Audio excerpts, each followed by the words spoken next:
অনেকটা দেরি হয়ে গেল রে রওনা দিতে দিতে। সব দোষ আনিসের, তোর জন্যই দেরি। আরে বাবা, তো কি হয়েছে? আমাদের তো প্ল্যানই করা আছে সারা রাত নদীর পাড়ে কাটাবো।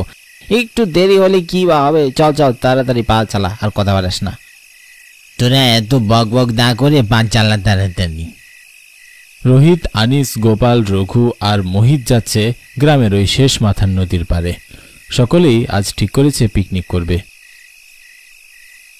নদীর টাটকা সতেজ মাছ ধরে তারপর তা দিয়েই আজকের পিকনিকটা জমজমাট করবে। তাই তো গোপাল বুদ্ধি করে বাসা থেকে মাছ ধরার জালটি নিয়ে এসেছে। এইদিকে বেশ দেরি হয়ে গেছে, অনেকটা রাতও হয়ে গেছে। তবে এই নিয়ে তাদের কোনো সমস্যা নেই। তাদের সকলের প্ল্যান পুরো রাতভর আনন্দ হইচই করবে। এদিকে দেখতে দেখতে সকলে নদীর পাড়ে পৌঁছে গিয়েছে। নদীর পাড়ে আসতেই নদীর পাড় ঘেঁষে ঠান্ডার শীতল হাওয়া বয়ে গেল। সাথে সাথে যেন সকলের মনটাও ভরে গেল। চারপাশ শান্ত নিস্তব্ধ, শরীর মাঝ বরাবর চাঁদের আলোর কিরণ আর নদীর পাড় ঘেঁষে বয়ে যাওয়া শীতল হাওয়ায় যেন সকলের এক নতুন প্রকৃতির রূপ দেখতে পেল, যা সাধারণত সকলের চোখে ধরা পড়ে না। চল চল, নৌকাতে উঠে সকলে রওনা দিই। হ্যাঁ তাই বরং চল, যত তাড়াতাড়ি সম্ভব চল। না জানি মাছ ধরতে কতক্ষণ লাগবে। হ্যাঁ, তাড়াতাড়ি যাওয়াই ভালো। তারা নিজেদের মধ্যে কথাবার্তা বলে নৌকাতে ওঠার সিদ্ধান্ত নিল।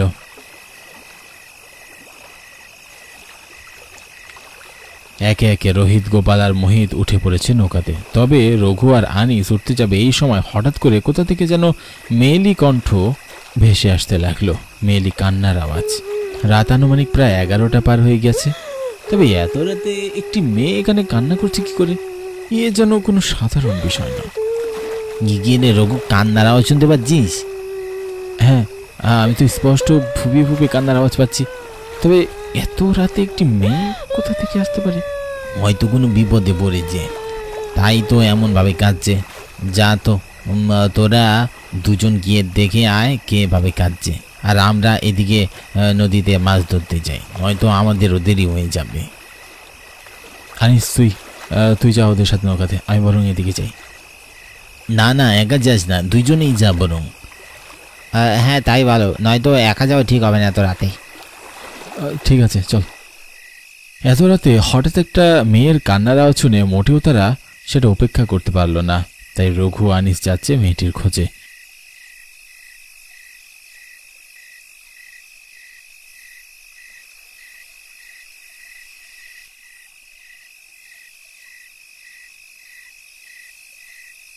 কোথায় থেকে মেয়ে আসছে বা কেনই বা কাঁদছে? হয়তো কোনো বিপদে পড়েছে, তাই যদি পারে উদ্ধার করার জন্য দুজনেই সামনের দিকে হেঁটে যাচ্ছে। চারপাশটাও বেশ নিঝুম, আস্তে আস্তে মনে হচ্ছে যেন আলো ফুরিয়ে আসছে। তারা দুজনেই অন্ধকার পরিবেশের ভিতরে ঢুকে পড়ে। আশেপাশে কোথাও কোনো মানুষ নেই, খা খা করছে চারপাশ। এসবের ভিতর দিয়ে রঘু আর আনিস হাঁটছে গন্তব্যহীন পথে। হঠাৎই শিয়াল আর কুকুরের ডাক শুনতে পাওয়া গেল, বেশ জোরে ডাকছে।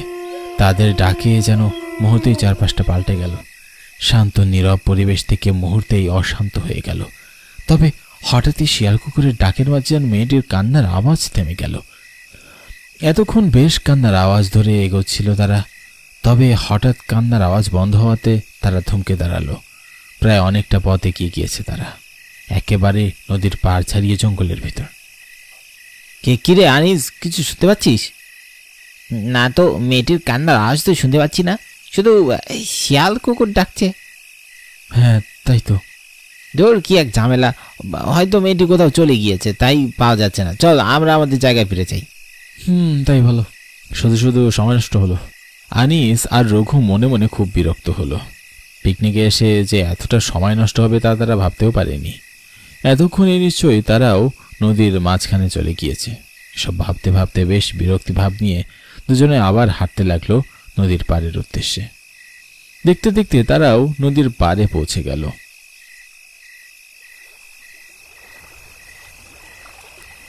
তবে এসে দেখে গোপাল আর সঙ্গীরা পাড়ে দাঁড়িয়ে আছে।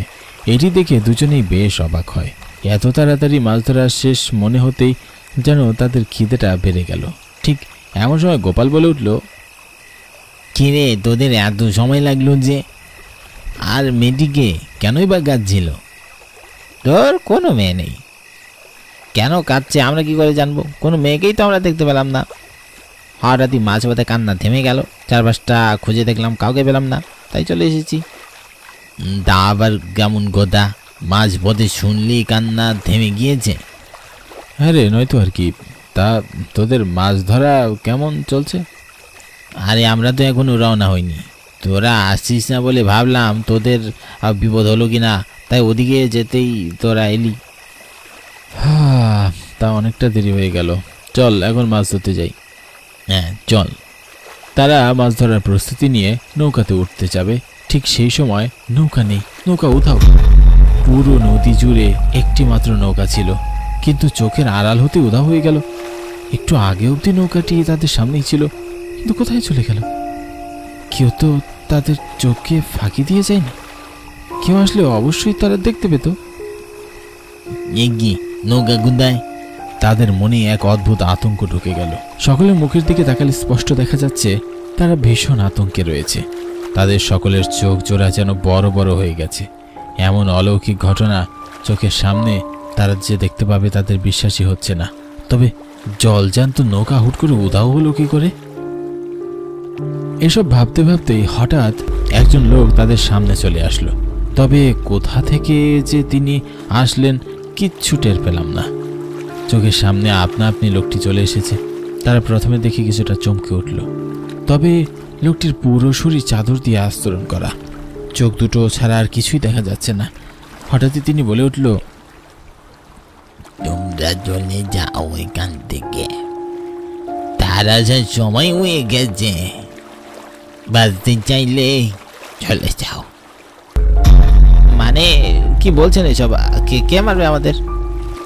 সে এসেছে, এসেছে, তোমরা পালিয়ে যা, পালিয়ে যা। একথা বলে লোকটি আর দাঁড়ালো না। চোখের পলকে এমন বয়স্ক লোক এভাবে উধাও হয়ে যেতে দেখলো। এত বয়সে এত জোরে হাঁটতে দেখে সকলেই থমকে গেল। কিন্তু লোকটির কথায় যেন বেশ রহস্য ছিল। তিনিও বেশ ভয় আর আতঙ্কে এসব বলছিলেন। কিন্তু কেন এসব বলে গেলেন? আর কেই বা আসবে? এসব প্রশ্নের উত্তর খুঁজতে যেন তাদের মাথা ঘুরাচ্ছিল। সব কেমন যেন উলট পালট হতে লাগলো। ঠিক এমন সময় তাদের চোখে পড়ল সেই নৌকাটি ভেসে আসছে।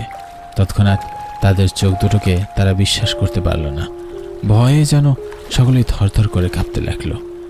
নৌকাতে কোনো মাঝি নেই, আপনা আপনি নৌকাটি ভেসে আসছিল তাদের দিকে। এসব দেখে তাদের হাত পা অনবরত কাঁপতে লাগলো। কি করবে আর কেউ বুঝে উঠতে পারছিল না। চোখের আড়ালেই যেন নৌকার গতি বাড়তে লাগলো। তবে এবারে যেন নৌকা মাঝিহীন নয়, আস্তে একটা যুবতী মেয়ে সাদা শাড়ি পরে নৌকা চালাচ্ছে। তবে এতক্ষণ নৌকায় ছিল না কেউ। হঠাৎ করে মেয়েটি কোথা থেকে হাজির হলো। তাদের মনে হলো তারা যেন চোখে ভুল দেখতে লাগলো। কিচ্ছুটি আর বিশ্বাস করতে পারলো না। ভয়ে তাদের বুকের ভেতরটা দুকদুক করতে লাগলো। ঠিক সে সময় মেয়েটি তাদের সামনে এসে দাঁড়ালো। মেয়েটি সাদা শাড়ি পরা, স্পষ্ট রক্তের দাগ, চোখ দুটো লাল টকটকে, যেন আস্ত গিলে খাবে সকলকে। ঠিক এমন সময় মেয়েটি বলে উঠল, আজ তোদের দিন শেষ, আমার হাতেই তোদের মৃত্যু লেখা আছে। আর তার এই অট্টহাসির শব্দ যেন পুরো পরিবেশকে ঝাঁকিয়ে তুলল। সকলে যেন ভয় আর এক মুহূর্ত দাঁড়িয়ে থাকতে পারল না। কোনো কথা ছাড়া সকলে একসঙ্গে প্রাণপণে দৌড়াতে লাগলো। তাদের পেছনে পেছনে সেই মেয়েটিও হাওয়ায় উঠতে লাগলো। তাদের গতি থেকে মেয়েটির গতি ক্রমাগত বেড়েই চলেছে।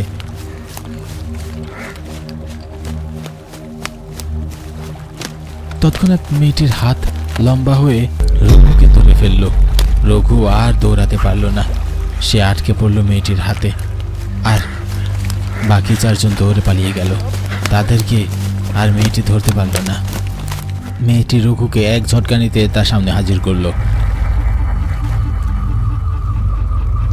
মেয়েটির হাতের স্পর্শ পেতেই যেন তার প্রাণ বেরিয়ে যাচ্ছিল। মেয়েটির বড় বড় নখের কোনা রঘুর গলায় যেন ফুটাচ্ছিল। অনবরত মেয়েটির হাত তার গলায় চাপ সৃষ্টি করতে লাগলো। সে চাপ বাড়তেই তার নিঃশ্বাস বন্ধ হয়ে যেতে লাগলো। সে নিঃশ্বাস নেওয়ার জন্য ছটফট করতে লাগলো, তবে হঠাৎই আর নিঃশ্বাস নিতে পারছিল না। তার শ্বাস প্রশ্বাস বন্ধ হয়ে যাওয়ার উপক্রম হলো। সঙ্গে সঙ্গে তার শরীর নিস্তেজ হয়ে গেল। এরপরই শরীর পড়ে রইল মাটিতে। মেয়েটিকেও আর আশেপাশে দেখা গেল না। সেও যেন নিমেষেই উধাও।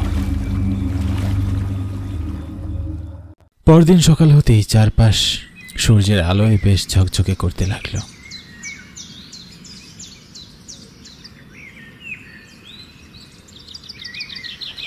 কিন্তু এমন সকাল আর রঘুর দেখার ভাগ্যে রইল না। নদীর পানিতে তার খণ্ড খণ্ড দেহ ভাসতে থাকলো।